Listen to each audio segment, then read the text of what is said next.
ప్రియ మిత్రులందరికీ Hari YouTube channel చూస్తున్నటువంటి హరి మంత్ర విద్య YouTube channel చూస్తున్నటువంటి మిత్రులందరికీ శుభాశీస్సులు. ఇంకా జన్మ నక్షత్రం ప్రకారం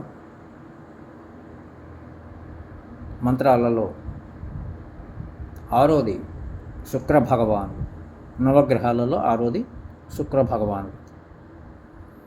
ఈ శుక్ర భగవానుడి యొక్క నక్షత్రాలు భరణి, పూర్వాషాఢ, పుబ్బ.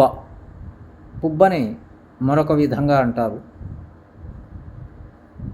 పూర్వ ఫల్గుణి అని.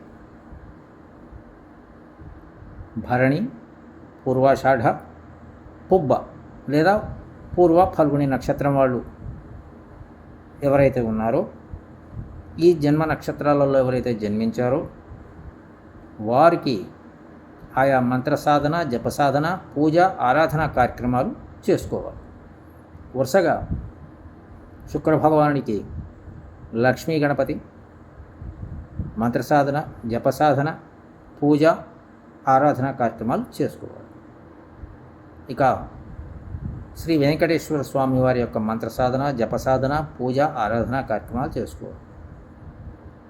ఇక దీనికి నవగ్రహాలలో సూర్య భగవానుడి యొక్క మంత్ర సాధన, జప సాధన, పూజ, ఆరాధన కార్యక్రమాలు లేదా సూర్య నమస్కారములు అనేది ఒకటి ఉంటుంది, అది చేసుకోవాలి. అది ఎవరికైతే వస్తుందో వారు చేసుకోవచ్చు, లేదా పండితుల చేత చేయించుకోవాలి. అది ఒకరోజు చేయించుకుంటే సరిపోతుంది. మీ జన్మానికి మొత్తం సరిపోతుంది, మీ లైఫ్ మొత్తానికి. దగ్గర ఖర్చు ఒక 10,000 రూపాయలు మాత్రమే అవుతుంది. ఎందుకంటే సూర్య నమస్కారాలు చేయాలంటే 3-4 గంటల సమయం పడుతుంది. ఆ బ్రాహ్మడు సకల మర్యాదలు చేసి మీ ఇంటికి పిలిపించుకొని అతని చేత సూర్య నమస్కారాలు చేయించుకుంటే ఆ సూర్యగ్రహంతో బాధపడుతున్నటువంటి యొక్క సమస్యలన్నీ తీరుతాయి. ఉద్యోగం, వ్యాపారం కలుస్తుంది, అన్నీ కలుస్తాయి, అన్ని కోరికలు తీరుతాయి, నెరవేరుతాయి. ఎందుకంటే నవగ్రహాలలో సూర్యగ్రహం యజమాని, నవగ్రహాలకు అధిపతి, కుటుంబ పరిపాలకుడు. కాబట్టి సూర్య నమస్కారాల కార్యక్రమం చేయించుకోండి, సమస్త బాధలన్నీ తీరుతాయి. ఇక మహాలక్ష్మి అమ్మవారు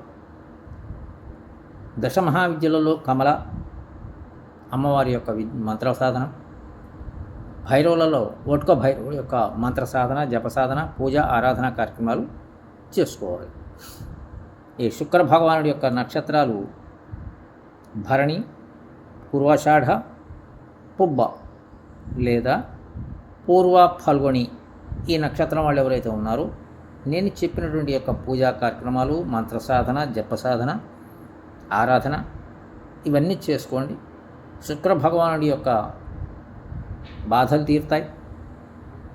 ఇక శుక్ర భగవానుడి యొక్క అనుగ్రహం కలుగుతుంది. వివాహం కాకపోతే వివాహం అవుతుంది, సంతానం లేకపోతే సంతానం కలుగుతుంది. అష్టైశ్వర్యాలు, సిరి సంపదలు, భోగభాగ్యాలన్నీ శుక్ర భగవానుడి వల్లనే మనకు కలుగుతాయి.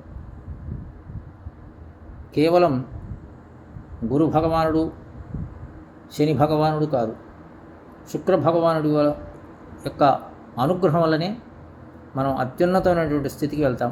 లేదా మన జన్మ నక్షత్రంలో కనుక శుక్ర భగవానుడు నీచ స్థితిలో ఉండి అనేక గ్రహాలతో బాధపడుతున్నాడు, నీచ స్థితిలో ఉంటాం, మన జీవితంలో ఎదుగుదల ఉండదు.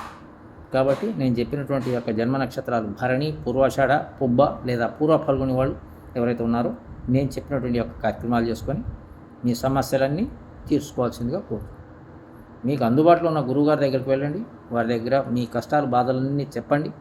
వారు తీరిగ్గా ఆలోచన చేసి సరైన నిర్ణయం తీసుకొని మీకు మంచి ఉపదేశం ఇస్తారు. మీ కోరికలన్నీ నెరవేర్చుకోండి. సర్వేజన సుఖినో భవంతు, సమస్త సన్మంగళాన్ని సంతు, శ్రీరస్సు, శ్రీశుభమస్తు.